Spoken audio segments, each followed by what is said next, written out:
I'd like to call this meeting to order. Thank you. Welcome to tonight's meeting, everyone. Vanessa, please call the roll. Chair Fleming. Here. Vice Chair Davis. Treasurer DeVarty. DeVarty here. Secretary Hatcher. Here. Trustee McKnight Morton. Here. Trustee Milligan. Yes, here. Trustee Peck. Here. Thank you. Do I hear a motion to approve the agenda? Support. Thank you. Any discussion? All in favor say aye. Aye. Any opposed? Thank you. All right, moving on to tab A, the approval of minutes. The recommendation is that the Board of Trustees approve the minutes of the June 24, 2025 monthly meeting as submitted. Do I hear a motion? So moved. Support. Thank you. Any discussion? Hearing none, all in favor say aye. Aye. Any opposed? Thank you. Moving on to citizen participation. Okay, I know that WCCEA is not up to speak. Public comments, is Mr. Jeremy Haley here? Are you ready for us? Come on up, Jeremy.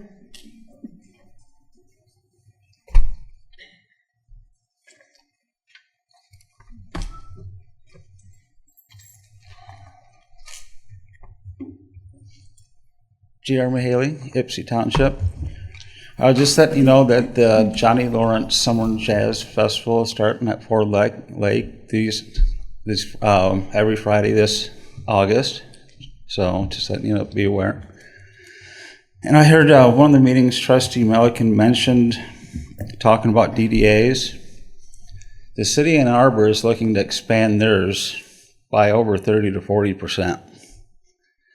And they're starting the resolution this September, giving it the 30-day window for the first public. Then in October, after that one, it's going to be 60-day, and the first time they get to vote on it, it's going to be in January. So, and I heard you all talk about that, and I'm pretty sure it does affect your financials. And if you look at the map of what they want to do, it's a big chunk.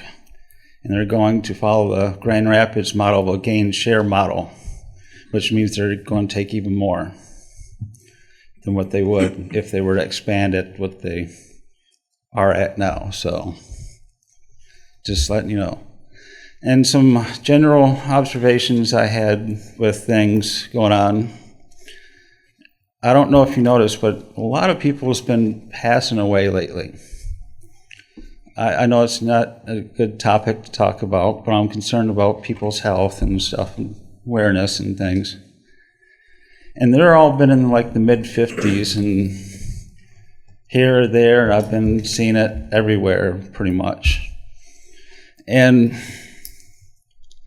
I don't know if you're aware or know any embalmers, but embalmers have been having a hard time on a certain percentage of bodies since 2021 embalming them, where they have to actually go in and pull stuff out of the arteries and veins to actually embalm these people.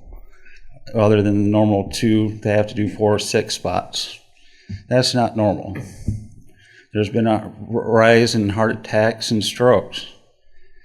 And it's concerning. Nobody's asking what it is.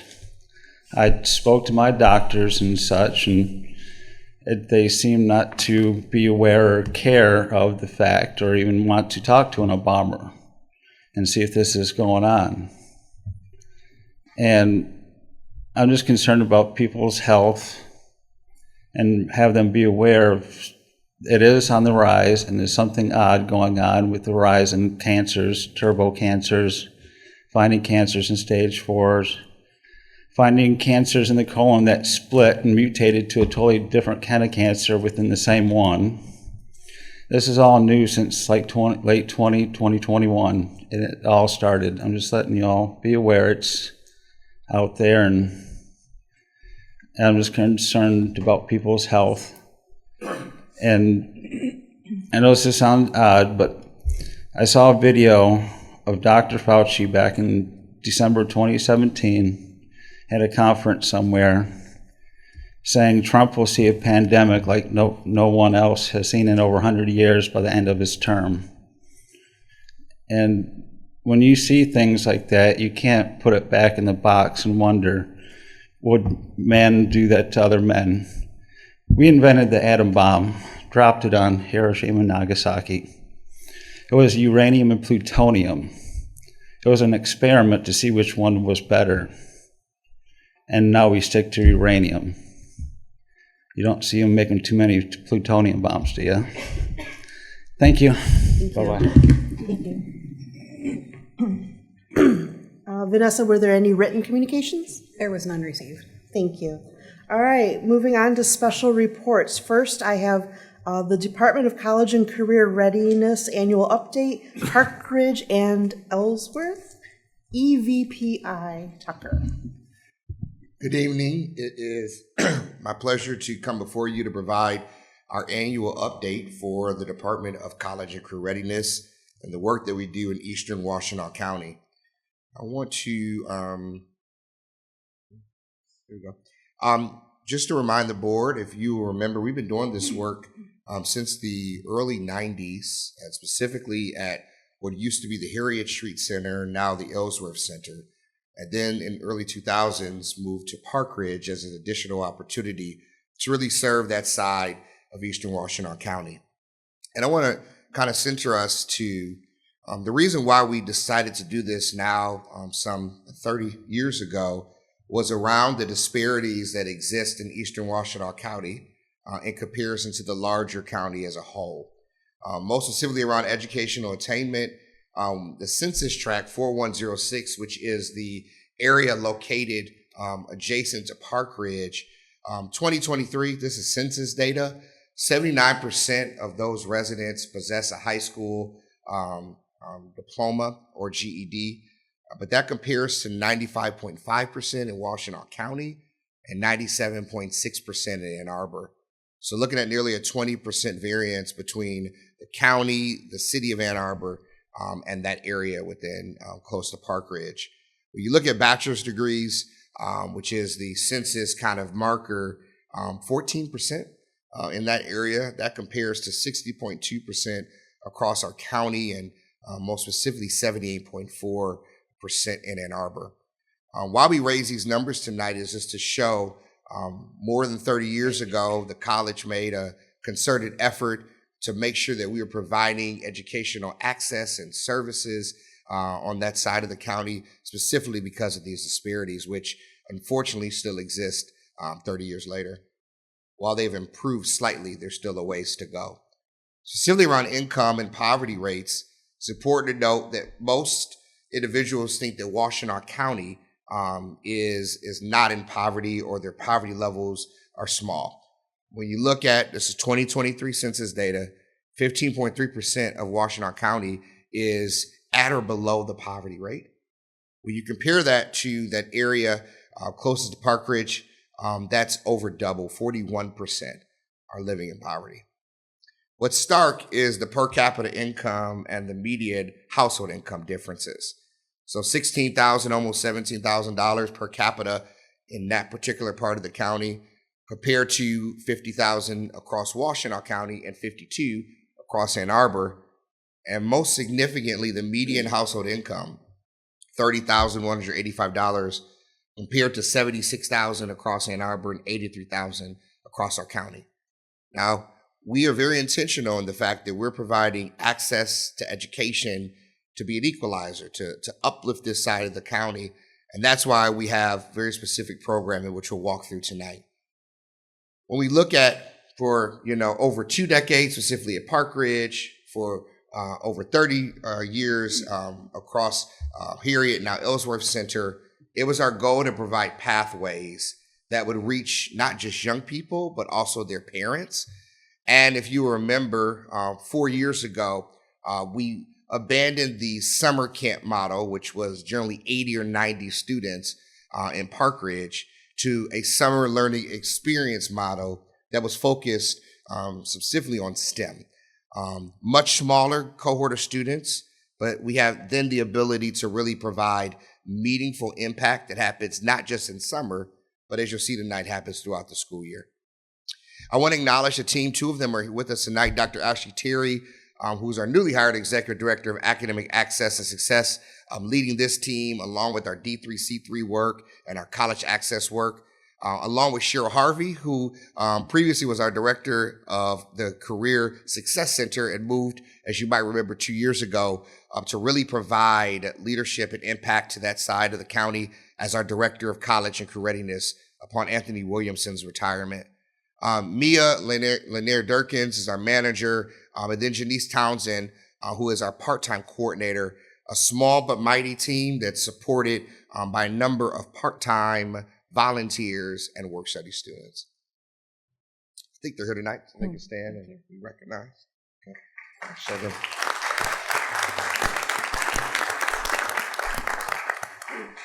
As we look at specifically our summer learning experience, as we moved from that more day camp experience to more of an intentional STEM learning experience, you might remember that we 4 years ago decided to have certified teachers that could provide training and experience and upskilling in math and reading and writing. And even some years we've been able to have Spanish. It's a project-based curriculum, but it's also coupled with fun, right? So there's a Friday field trip, but then also swim lessons, for example, where we have a partnership with Rutherford Pool that provides us a week-long water safety course. Many of these young people have maybe never swam before, and we know that that's an important skill to have. It would be remiss if we didn't acknowledge that we have a small staff, but we have a large number of partners in the community to come together to make not only this summer learning experience great, but across our school year as well. Some notable ones: University of Michigan Bioinnovations Lab, Toyota Research and Development down the street provides some engineers that come by and talk about STEM careers.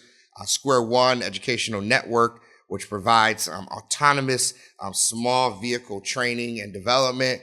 And they're exposed to nature via the Huron River Watershed Council, and a Palm Leaf Club, which has been a partner for many years, ensures that every week on Tuesday that all these young people have a hot breakfast and good conversation. As we look at over the last year, so this is last year's data, we just launched summer camp now 2 weeks ago for this year, but it ran from July 8th through August 9th every day from 8 to 3. And then there's a 3 to 5 kind of after session for parents that may be working. We have 48 students, so about half of what we used to have, but now we're able to be very intentional and use a cohort model that really ensures that these groups of 12 are able to gain the experience and the skills and have experiences outside of the center that we just couldn't have with a larger number. We have 16 staff. Many of those are our part-time staff, 2 volunteers. What's important to note is that every student gets breakfast, lunch, and snack daily. We focus on academics, but that we also focus on social, emotional learning. People often ask, well, how much does this cost, right? We know that summer camps, day camps, kind of STEM camps, they're costly. With the support of the college as well as external partners, we capped that at $375 for 5 weeks. So when you think about most summer camps are $200 or $300 a week, it's $375. And majority, if not almost all of those students are covered, whether it's through private donations or our partnerships with the school district and the county. In addition to our summer learning experience, we have an after-school program that we launched called Project Literacy. This is really looking at touching those younger students as we saw some gaps from the summer learning experience, so a strong focus on phonics and comprehension. We had a partner and have continued a partnership with the Family Learning Institute that comes into Park Ridge and provides that training. And then our part-time academic coaches provide support with tutoring and other special projects, along with our work study students, giving them valuable experience in community. In addition to that, we have an in-school support called Hustle to Success. That happens Monday through Friday from 10 to 2. We've got some partner schools there as listed, and really that is an opportunity for us to go into the schools to be able to talk about life skills, soft skills, to have career exploration. I know that just yesterday we had a group of students on campus with a healthcare exploration day. So really looking at providing those students insight into careers that they may not be thinking about, with the ultimate goal that both students and their parents become part of the WCC family. As we operate Park Ridge via an MOU through the city of Ypsilanti, while we provide the education and the pathways to education, we do kind of provide space via the building for other programming. So when you look at from financial literacy to Toys for Tots to even looking at home buyer workshops, now we don't coordinate that programming, but us being an educational partner means that we can have a table, a staff to talk about, as they may be coming to talk about buying their first home, and they find out that you can also upskill and be able to go to WCC and be able to grow your income. So that is a very unique partnership and allows for us to be able to get the word out about the good work that we do here at the college. We've been very blessed over the last year, just over $119,000 worth of external support. That comes from a variety of ways. Ypsilanti Community Schools, for example, funds every student through the summer learning experience that wants to come for free. The Housing Commission does the same. Washtenaw County provides funding. And then we have a number of private donors. And we're grateful to board members as well as faculty and staff that say, hey, I want to sponsor a young person to go to summer learning experience, or I want to underwrite this program or event. This year, the Barfield family, you might remember, has been a strong supporter of Park Ridge. The late John Barfield, they were married in Park Ridge in the late 50s. So their family provides a significant amount of funding every year to support things like summer learning experience. While we used to be able to take one field trip over the 5 or 6 week camp, now we can take a field trip every week and everybody can participate. And that's really because of partners like the Barfield Family Fund, the Ann Arbor Community Foundation, and even Toyota that support kind of that STEM education. Additional community programming that happens, once again, that's a hub. So we host a Monday meeting that we convene 35 to 40 nonprofit leaders, community leaders to talk about all things Ypsilanti. So we really are a convener and try to get people to the table. And even when we look at the YMCA of Ann Arbor, Y on the Fly, as well as STEAM information nights that YCS has been putting on in partnership with Toyota, we have been able to see a marked difference of engagement from both students and parents based upon all the programming that's been going on. Some new initiatives over the last year that are on the horizon for this upcoming fiscal year is, you might remember, Advance IPSI, which was funded by Detroit Drives Degrees Community College Collaborative, D3C3. We've transitioned that to Advance Washtenaw because what we heard was there were students and community members in Milan or Chelsea that were looking to be able to have support much like what we're doing with Advanced IPSI. So getting the word out. So that is a branding campaign. We're grateful to VP Mouton and the marketing team that have helped us move the needle at getting the word out that the college is here. The college has programs, whether it be short-term or transfer, to make those dreams become reality. But it's important that D3C3 through Advanced IPSI, we saw a 25% increase in both our dual enrollment and our adult enrollment, specifically for that area over the last 3 years. So getting the word out is working, but we know we still have a ways to go. Adult transitions, the GED program for a number of years, it was not at Park Ridge. We're excited to have that partnership back. So once again, another hub for people to be able to start at a baseline and be able to hopefully get into the college.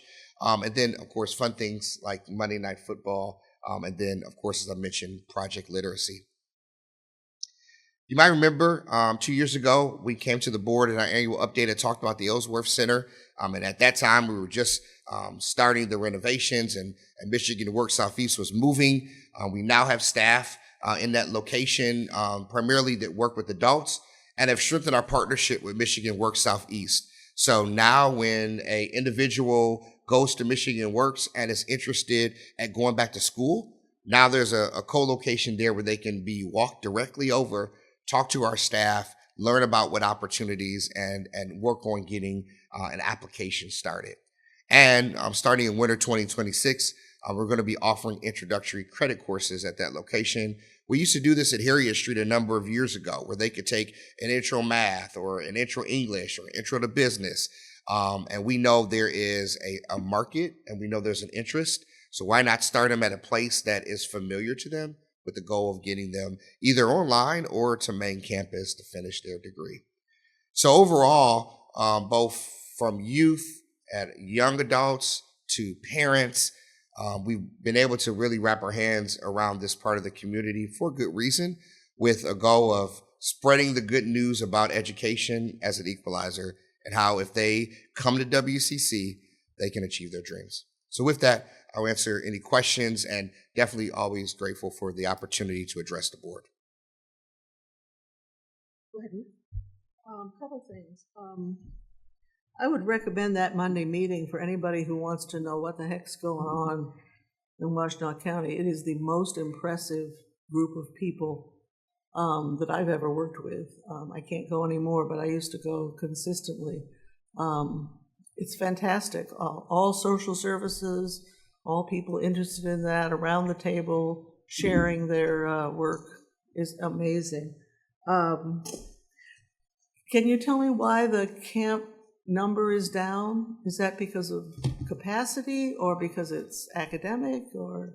Yeah, mainly because it's academic. So before, when we had 80 and 90 kids, we were bursting at the seams and had to do programming inside and out in Park Ridge Park.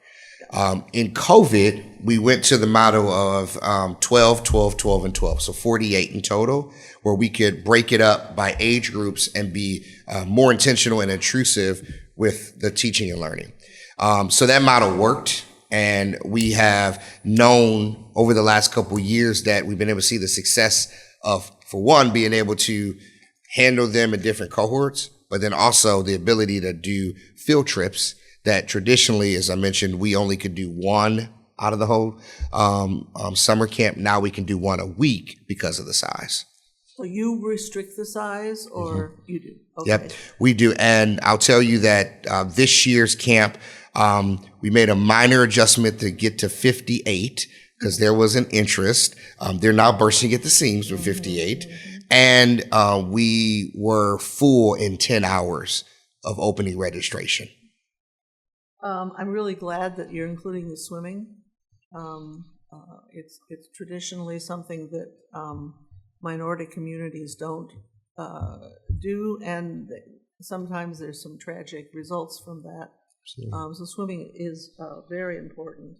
And don't forget, the highlight of my summer is the graduation at Park Ridge. Yes, I was going to close this out with, in front of you is information about our summer learning experience graduation. All the board, as always, is welcome. Please work with Chief of Staff Brooks if you're interested. And as always, we would love to have you. Walk in with a smile on your face, and you walk out with a smile on your face, and you smile all the way through it. Absolutely. If you need some cheering up, that's the place to be. Any other questions for Mr. Tucker? All right. Yes, Diana. Thank you. Tell me again where this building is located. So Park Ridge Community Center. Ellsworth Center. Oh, the Ellsworth Center is on 1201 Ellsworth. It's directly past Stone School. So if you're going down Ellsworth, you pass Stone School. It's an oat manufacturing facility. Sits off the back to your right. Okay, thank you. Yeah, question. Any other questions? Thank you. Thank you. All right, next up, we have an esports update with VP Jennings.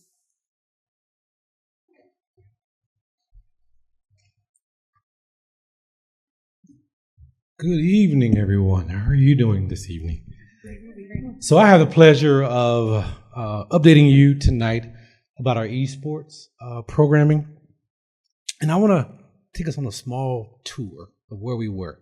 So in 2020 to 2023, a strategic goal, priority 2, goal 6, was to develop a competitive esports program as a student success, retention, and recruitment strategy. And being here at WCC, I can tell you WCC is strategic in the things that it does. So not just doing the esports because it's the new thing to do, but is strategically related to how can we have students recruited to WCC, be retained at WCC, and go on to have success. So let's look at where we started.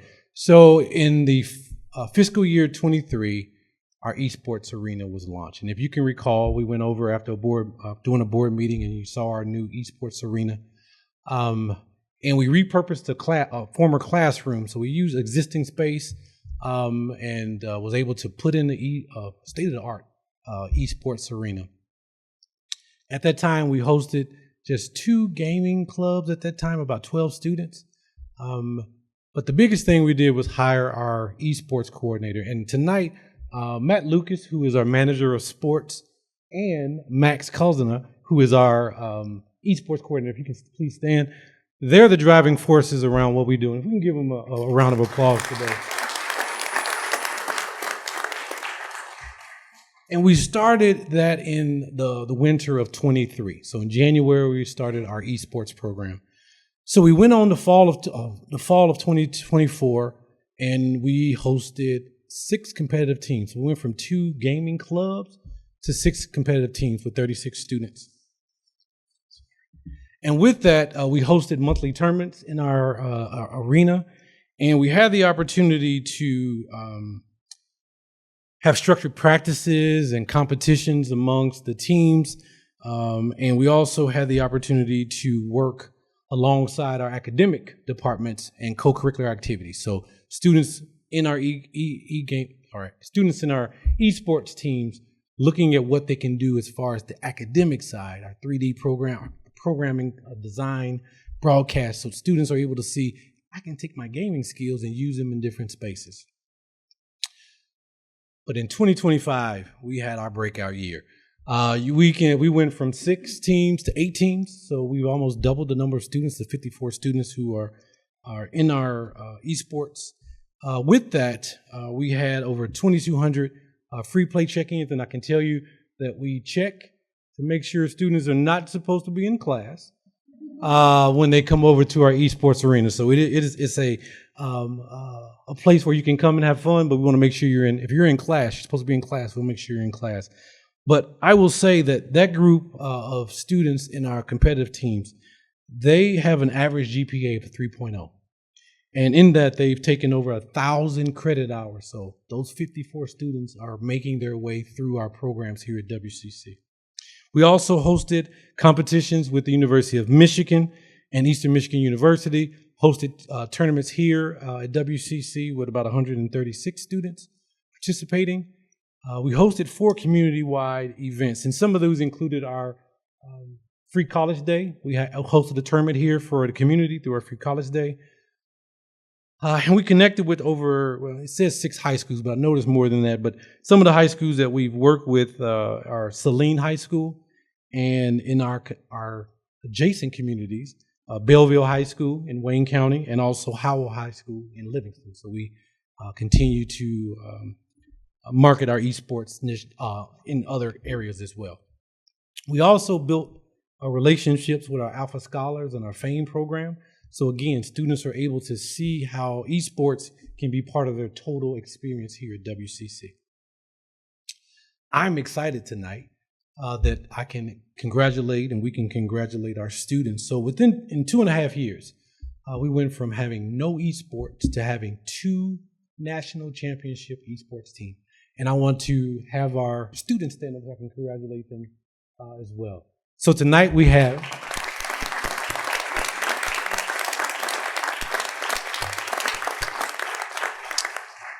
members of our Counter-Strike and Overwatch, and I told them names are important, so I'm going to look at no paper. So we have Andrew, Matthew, Chloe, Sawyer, and Quinn, who are students here with us at WCC, and we're excited that they stayed up in some cases to after midnight because they were playing teams on the West Coast. And they did a wonderful job representing WCC. And again, in 2.5 years, we went from having no esports to having 2 national championship teams. So again, if we can give them a round of applause.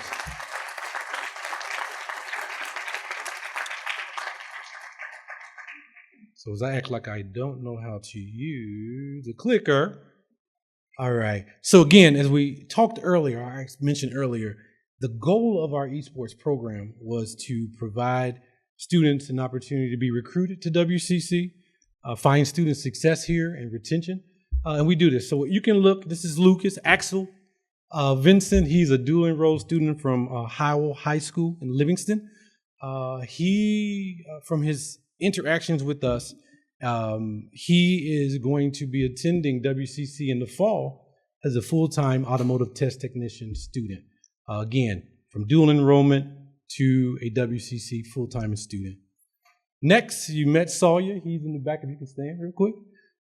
He came to WCC trying to see if college was a good fit for him.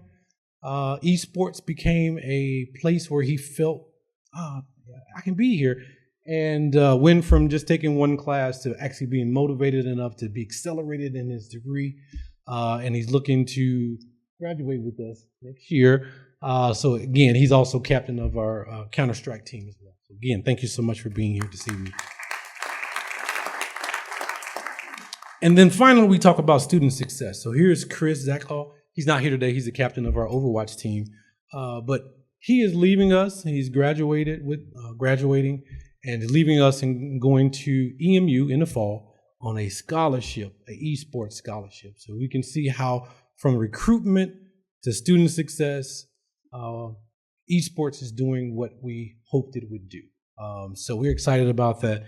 And our esports group is really excited for me to get to this last slide to say, what are we going to do in 2026? So they are looking to expand our esports teams to 9, maybe 10 teams, giving students additional opportunities to collaborate with our 3D animation and communications. And one of the things that I noted is we have our broadcast media arts. If you've ever witnessed a esports tournament, they're talking, they're having this great time. These people who are kind of talking you through what's going on. Our Archer Radio, we have a lot of opportunities for our students to take those skills and use those. So we're excited about the collaborations with the academics.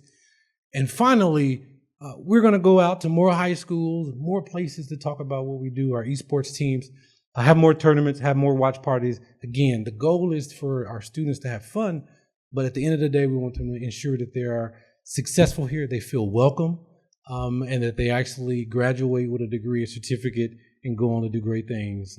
And esports is part of that.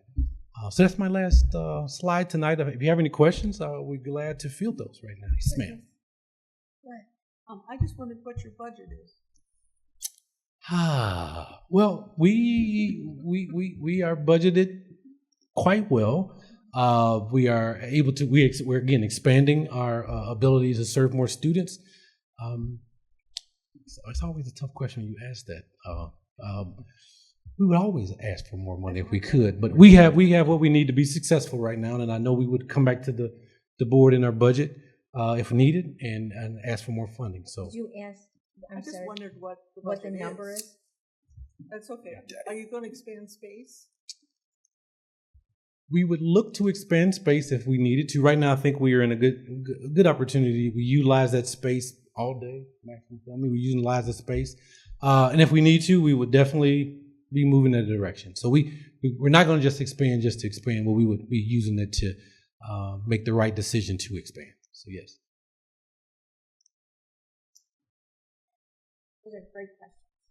Now, if we are fortunate enough to move forward with our capital outlay project, or even if we decide to do it ourselves, which we'd have to really talk about that, the board may recall that we expanded the esports arena in that new area on the first floor of the student center. So hopefully, so that's what we're waiting for. But we see a large future. We do see a good future for this in terms of training academically. It's also great for, sportsmanship, but definitely academically. You might be able to get rid of a recruiter. Never mind. Any other questions? Go ahead, Dave. this is an area, because my son is active in this area, doing these things, that I've followed, and I know that there's tremendous spectator interest in esports. And in fact, Madison Square Garden is filled up with people in person to watch esport competitions in person in an athletic arena. I'm wondering if we've thought, especially when we're competing, of if they're streamed online, these competitions, hosting something at the Towsley Auditorium here, inviting people from throughout the community, not just here on campus, but throughout the entire community, to come and watch streamed on screen our teams in action. And I know that it could be a recruiting opportunity if we broaden it beyond people that are already here on campus, and just reach out to throughout the Ann Arbor, Ypsi, throughout the whole county and say, we're streaming this special thing. We could offer donuts and soft drinks or whatever, and fill up Towsley Auditorium to watch our team in action. That's a good idea. So, and it's just an opportunity. I'm wondering, as I watch what are the two, CrowdStrike and Counter-Strike and Overwatch. Are there other esport games that we compete in? So Smash Brothers is one. Oh, that's when my son does that one. So we compete in currently 6 different game types. We are looking to expand next semester, but we do have teams currently different teams competing in those 6. And what are the titles? Overwatch, Counter-Strike, Valor, League of Legends, Smash Bros, and Rocket. Thank you very much. I think this is a tremendous opportunity for recruitment. I think it's a tremendous opportunity to bring young people onto the campus. And I see it as it does fit with a strategic outreach to bring people into our academic arenas as well. So I'm very supportive of it. I think there are tremendous opportunities here.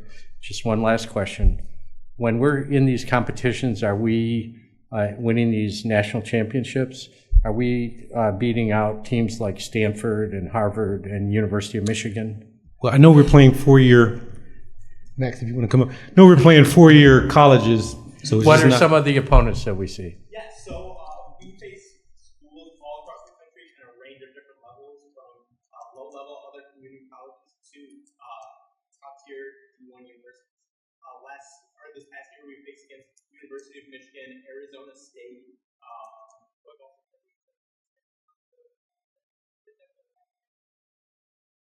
Okay. So, I mean, this is not just a high school and community college thing. No. Major 4-year universities are fielding teams, and it's a lot less expensive to field an esport team than it is to field a football team. Absolutely. So I think it's an opportunity for us in many ways, way less expensive than actual get out there with a helmet on and pound bodies against each other in reality. So anyway, I'm really supportive of the program. Thank you so much. We could do that. We could do that. Once we fill up Towsley Auditorium, then we could look at expanding into the parking lots. All right, thank you. Any other questions? Thank you, Mr. Thank you. Jennings. Thank you. Okay, next report, the Entrepreneurship Club update. EVPI Tucker again. Well, as we talk about winners, we have another club on campus, our Entrepreneurship Club, which is comprised of WCC students. And in this case, tonight we have individuals who are WTMC students that are also WCC students that partnered with the Junior Achievement, and they had a competition called the Future Bound National Innovation Challenge. They competed recently in Atlanta, and they won 3rd place in the nation. And so we've asked them to come. I know their advisor, one of our faculty members, Claire Sparklin, and I believe there's Roman. I'm going to ask them just to come up really quick, and they can tell you about what that experience was like. And we're very, very proud of them. And once again, a student club that had an idea to start a business and look where it took them, all the way to third in the nation. So I'm going to allow them to come. Just like the experience. Yeah, so we went to Introduce yourself. okay, I'm Roman. I'm Norman. We went to Georgia State University to compete in Junior Achievements Future Bound competition in the social innovation category.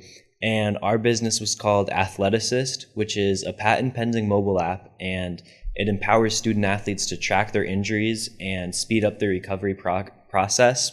And pretty much it allows student athletes to log onto an app where they can track their pain levels and their location of pain with an infographic of a body. And then that gets sent to their coach where they can sort of tailor that data to improve their game plans and practices. Part of the reason why we went so forward with this is because we realized that the impact it can have on a variety of different communities. And part of that was the market research we were able to accomplish with resources from not only WTMC, but also resources from Washtenaw Community College and the Bailey Library, for which we're very grateful for. But because of that, we realized that we were able to, this has the potential to help a lot of people. And so submitting it to Future Bound and not only hearing from people who are in the industries of like Staples and Chick-fil-A and people who entire lives are focused on helping others and philanthropy, it was really cool to get their opinions and feedback too. Do you have any questions for us? Yeah. Go ahead, How's the business going? So right now it's sort of on pause. We're seeking a licensing partner where they would get a modest revenue share in exchange for access to our assets, our market research, and our brand. How many platforms is your app on? It would be on, well, do you want to talk about this? You're the tech guy. Yeah, so we really, we focused on creating the business and making the prototypes. I worked on the prototypes with the focus on iOS because market research shows that a lot of, majority of the market share of mobile platforms are Apple's iOS, which a lot of teenagers used, and we wanted to focus on what more people would have access to. But our plan is to expand not only to iOS but also Android to allow everyone to be able to use it. Any other questions? Thank you. That's really neat. Congratulations. Thank you. I also would like to thank Claire Sparklin for your role in this, our faculty advisor. Thank you so much, Claire. Would you like to say anything? Come on up.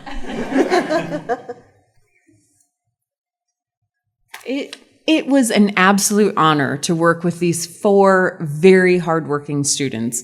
Every time a challenge came up, I would tell them, well, this is what the competition is asking us, this lower level here. You can step it up a notch if you want, or we can take it all the way up and use the resources at WCC and our community. And every single time they said, no, we're going to do more effort. We're going to put in more time. We're going to make this as good as we can. And the way that they really leveraged the resources here, from the Entrepreneurship Center to Bailey Library to Washtenaw Technical Middle College, our division with Dean Ann Nichols, the way this community came together was so inspiring. Our time was very short. They had to submit an entire business plan the last week of school in the winter semester. And then they found out the very next week that they had 2 weeks to prepare for Atlanta, and they had to have 3 different formal presentations, including an entire booth to promote this product. And every single time, this group of 4 said, don't give me bare minimum. We want to do the top. And that's how they ended up winning 3rd in the entire nation. So thank you. Congratulations. Very good.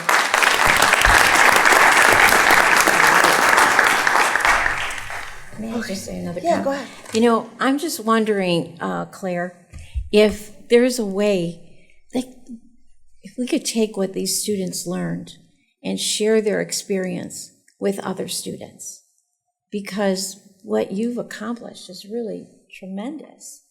And we could learn a great deal from your experience. Yeah, this group, again, they are so motivated. They're taking this experience and they're continuing the Entrepreneurship Club.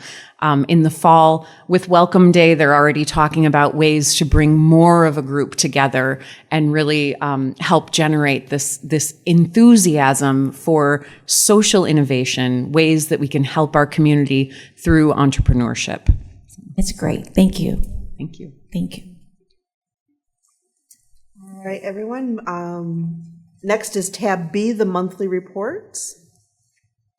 First up is the personnel recommendations. The recommendation is that the Board of Trustees approve the personnel recommendations as submitted. Do I hear a motion? Move forward.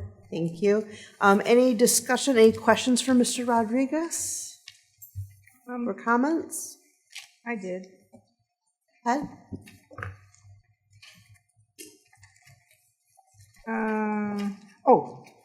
Where are you? Oh, he's not. There he is. There you are. I'm looking under part-time new hires, Kendon Lawson and Sydney Neal, the Parkridge Summer Program coordinators. Are they from the area? Are these higher teenagers or adults or what? Where they're from? I think I can answer that. They are from the area. They are either college students or recent high school grads. So these are essentially summer camp, summer learning experience counselors, part-time, working 8 weeks in total with, I think, their training. Great. That's what I was hoping it would be. Yes. Yeah, thank you. And then I have another one, Tasha Gore, PT trainer. What is PT trainer? Physical therapy? Physical therapy, but trainer. We have. Is it It's part-time? It's Dr. Marusi's. Oh, okay. Christine Dreyer. Is that who we're talking about? Yes, Part-time independent. trainer, gotcha. Tasha Gore. At the bottom it says she's a new part-time new hire under economic workforce development. Tasha Gore, yeah. Yeah, I just wondering what, I know what. I'm sorry, mine is physical therapy. No, part-time. It's a part-time. It's in PT, it could go either way. Part-time a trainer or what though? She's just a part-time trainer that works for the department. Okay. What does a trainer do, Michelle, Right. briefly? So a So we trainer- can explain what that title means. Yeah, so a trainer normally is a person that's providing either lifelong learning or workforce development, professional development classes, that are seminars that could be an hour or hours long, and same thing is true with lifelong learning. Okay. Thank you. All right, thanks. Yeah. Okay. And then my last one in facilities, Damon Adams, I want to say thank you for your 31 years of service. I know it had not been easy in facilities, but thank you so much. All right. Any other questions or comments here? I have a couple. Go ahead. The Welcome Center people aren't on the sheets of employees that we get. They're not there. So they should be there. That's number one. No one cares. What? Are you talking I about the think- org charts? Yeah, the org charts. They're not on the org charts. The Welcome Center staff. They're there, they're It's probably listed, under- they're probably listed differently, but they're there. They're what? Might be say, one stop? Oh, I see. There's one stop. You mean they're the same as one stop? Yep, Welcome Okay. Center's one All right, stop, that's yes. good to know. There are two new positions in instructional design and in the provost's office. Those are new positions, not replacements. Is that true? The authorized new positions? Specific to the instructional design, yes, that is formerly our instructional designers had a manager years ago. And we did away with the manager probably 6 years ago, and then they were direct reports to the dean of that area. And so this is building capacity to provide them additional support, as well as Dave will also be doing some instructional design as we build out capacity for more online courses. Yeah. And The project Yeah, your manager person- position yeah. is a replacement. I used to have an administrative assistant. Yes, I saw And that. the administrative assistant took another position at the college. And so that position was converted. So it's new in that it's a new project title. manager, but Yeah. it's replacement of my administrative Oh, your assistant. old title, okay. For HR, do we have a sense of a goal of new staff and faculty for 25, 26? Are we hiring tons and tons of faculty and staff, or just a few, or what's the deal? I don't understand the question. I mean, I would like to. I'm wanting to know Like, what do the we have a goal projection hiring? is, goal of new staff and new faculty for the fall. What's our direction in that sense? Well, I know everything is dependent on vacancies, actually. That pretty much drives it, as well as some new initiatives. But most of it, I'd love to give you that answer if I can get the number or figure out what that answer would be to be correct. Okay, and that's a staff good and question. staff as well. Okay, Where are we going Yeah. with that? Okay, thank you. you're welcome.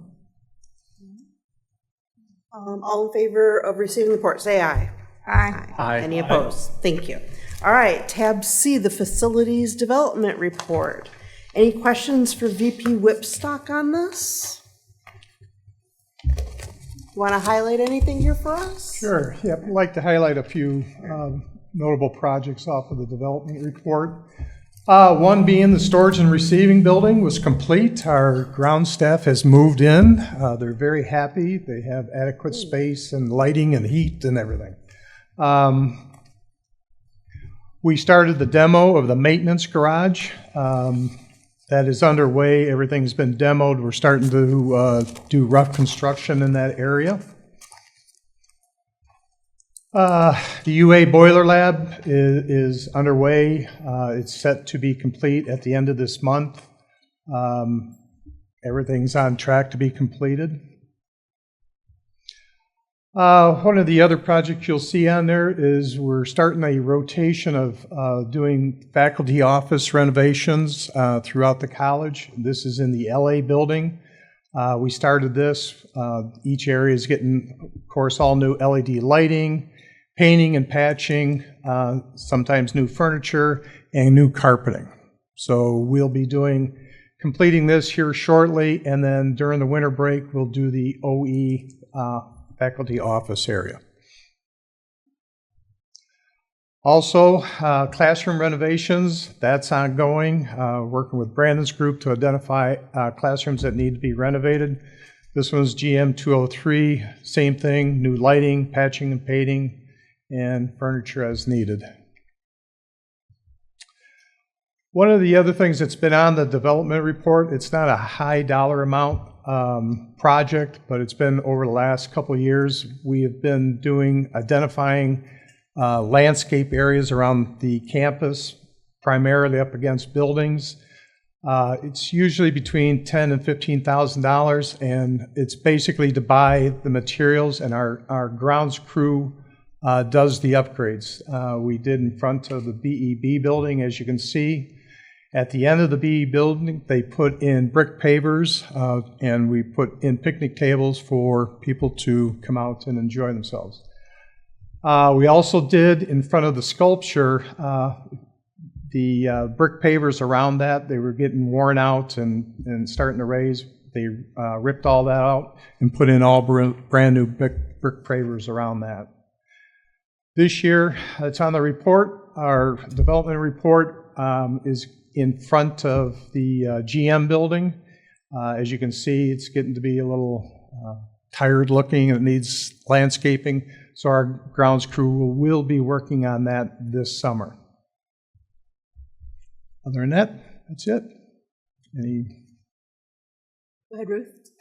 I'd just like to thank whoever is doing all these specialty gardens that are around, the bee gardens and the herb garden in front of the library, and it's fantastic with information for someone to stop and look at what the heck it is. They're well maintained. They're very informative. I think it's just a great idea. Yeah. Done well. In terms of the office, faculty offices and classrooms, is there built-in flexibility with that? In other words, I'm an English teacher and I don't need file cabinets, but I need a whole bunch of bookshelves. So is there some flexibility with whoever is in the office of what kind of furniture they should get or can get? Well, we work with Brandon's group to identify the needs of the areas and the deans like Tracy and all that to identify what the needs are. And we basically identify or do our work around what they're requesting. Okay, all right. And the same for classrooms. Some classrooms need, row seating. Some classrooms need circles. Yep. Same thing. We basically take our direction from Brandon's group. Flexibility, Brandon. Thank you. I just wanted to ask a question. I just wanted to know the restroom upgrade. You said restroom. That's a singular? Oh, I'm sorry. All of them? All of them. So there's all of them. Yes, there's 17 restrooms in the Student Center building that will be upgraded. So yes, they're all. All right, thank you. Thank you. Okay, everyone. Remarks of the members of the board. Anybody want to say anything? Go ahead, Bill. I want to cite the Washtenaw Community College Foundation, Nikki, and the new directors that are coming in. They were in President Blanca's summary to the trustees, but Paul Ajiba is one of the 4 people that is coming in. And it wasn't in the bio, but I wanted you to all know that he's a former director of the Michigan Department of Transportation and has now moved to an engineering position in a firm in Detroit. But having him on the foundation board is a real kudo, and nice work, Nikki. Members, go ahead, Dave. 2 things. I just want to recognize, we do a lot of things here. We cover a lot of bases, and it sets us, I think, in a real unique position as a community college with what we see coming forward in higher education. We do partnerships with local businesses and tech companies. We have trade partnerships with labor trade training, occupational training. We have a really forward-looking commitment to STEM and STEAM, which includes the arts. But I also want to recognize how important continued education in an emphasis of humanities, teaching humanities, because that's all something that sometimes is out of people's view. I want to pass this article around from that was an op-ed piece in the New York Times by a philosopher, former dean of the University of Tulsa's Honors College, about how important liberal arts education is to developing critical thinking skills, problem-solving skills, ability to work with people of diverse communities.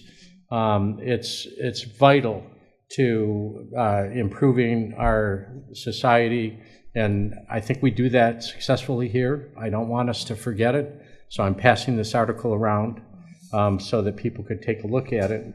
And it's something that I've thought about as I was reading this, how important it is when occasions arise sometimes to also put on the table how important it is to continue our commitment to humanities education. Thank you.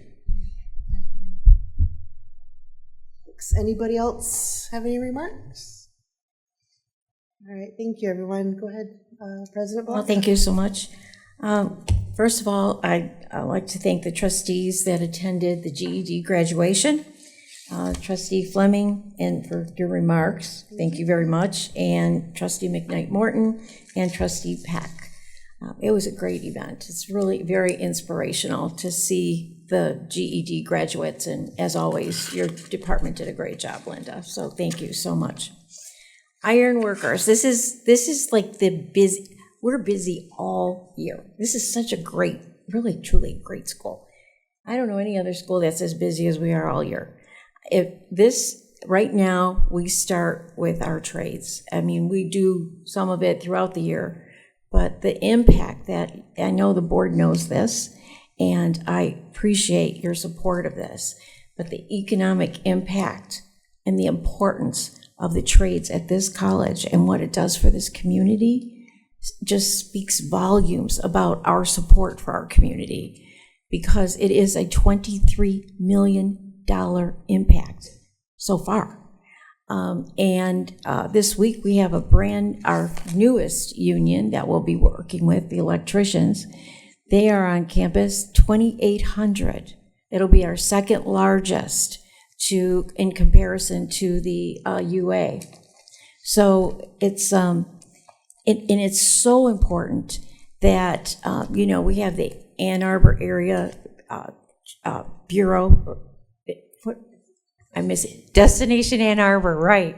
That come and make sure that ensure that we have a great partnership with them, because they stay in our hotels, they go to our restaurants, they really support our community. So you probably, if you're going to a restaurant right now, you probably see the waitresses have their pins on. So it's really a great time. So thank you, and if you see one of them, say hello. But it's really remarkable, and I'd like to thank Dr. Marusi, and I'd like to thank Dr. Dunham for their work. But we could never, ever do this without IT and without the facilities and maintenance and grounds. There's just that, if the air conditioner goes out in one room, it's like terrible, okay? So I can't thank you enough. And just the amount of work that your group has to do, Craig, please thank them for me, because it's amazing. So thank you. And I'd also like to introduce Maurice. I introduced you to him briefly at dinner. Maurice Tyler, Dr. Tyler. He brings 40 years of professional experience in IT, with over 25 years in senior IT leadership. He most recently served as the Vice President of Information Technology and CIO at Bowie State University in Maryland. And prior to that, he was the Vice President of Information Technology and CIO of Cecil College, also in Maryland. He has held positions as Director of Information Technology at the University of North Carolina at Greensboro and North Carolina A&T State University. And he's also served in technology roles in industry, including Dow, Interpath, and other organizations. He holds a doctorate in educational leadership from Bowie State University and a master's and bachelor's degree in computer science from North Carolina and A&T State University. So please join me in welcoming Dr. Tyler.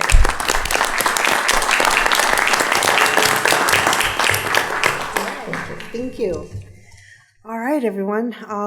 Moving on to tab D, resurfacing of parking lots 2 and 3.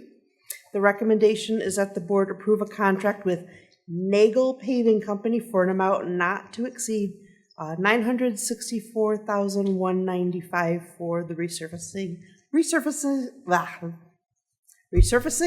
of parking lots 2 and 3. Do I hear a motion? I so move. Support. Thank you. Okay, any questions or discussion on this? Go ahead, Dave. I want to thank the facilities people for continuing to give us the bids so we can look at all the bids and how they come in. And I'm going to support this. It's something we need to do, and I think it was well thought out. And we had several bidders, and this is the most reasonably priced one. Yeah, I was sorry I missed the discussion on parking lots. It's my favorite. Yeah, you were missed. Any other questions on this? Okay, hearing none. Vanessa, please call the roll. Chair Fleming? Yes.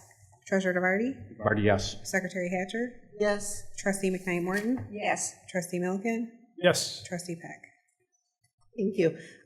Tab E, the campus walkway lighting phase 1. The recommendation is that the Board of Trustees approve a contract with Hop Electric for an amount not to exceed $326,898. Do I hear a motion? I move. Support. Thank you. Any questions or discussion on this? Yes. Go ahead. Did we use Hop Electric before? Do you remember? Anyone remember? For the lighting price? Yes. No. But we have used Hop before? Or has? Yeah. I haven't used them since I've been. Since you've been here. It seems very, well, going back in memory, seems like they have submitted something. I'm just wondering if we had used them before. That's all. Yeah. No, nothing. No, okay, that's fine. Thank you. Yeah. Any other questions? Hearing none? Oh, go ahead. Just want to say once again, out of 8 bidders, this is the most reasonably priced. One bidder came in $100,000 more than this. So again, it's helpful to us at the board to be able to look at the different bids that the contractors submit to us. Vanessa, please call the roll. Chair Fleming? Yes.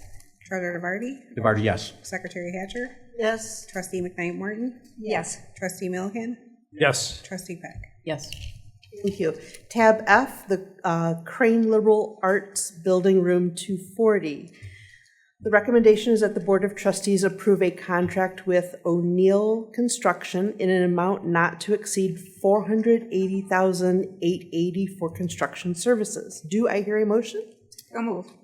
Support? Thank you. Any questions or discussion on this? Yes. Go ahead, Diana. Me again. I saw a discrepancy. You're asking for $480,880, but on their bid sheet it says $475. So I was just wondering, did I miss something? Because I don't see it, the $480.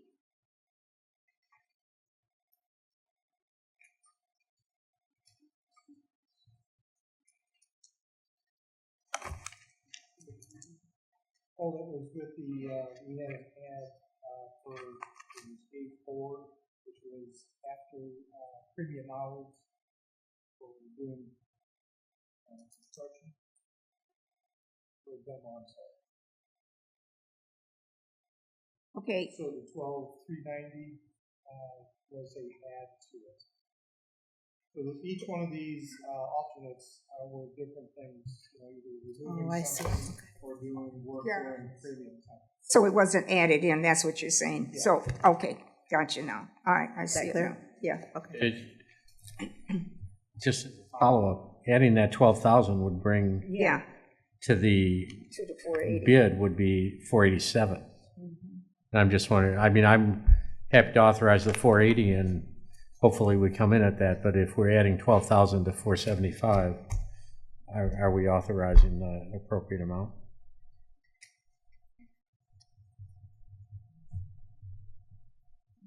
Do you see what I'm saying there? Yeah.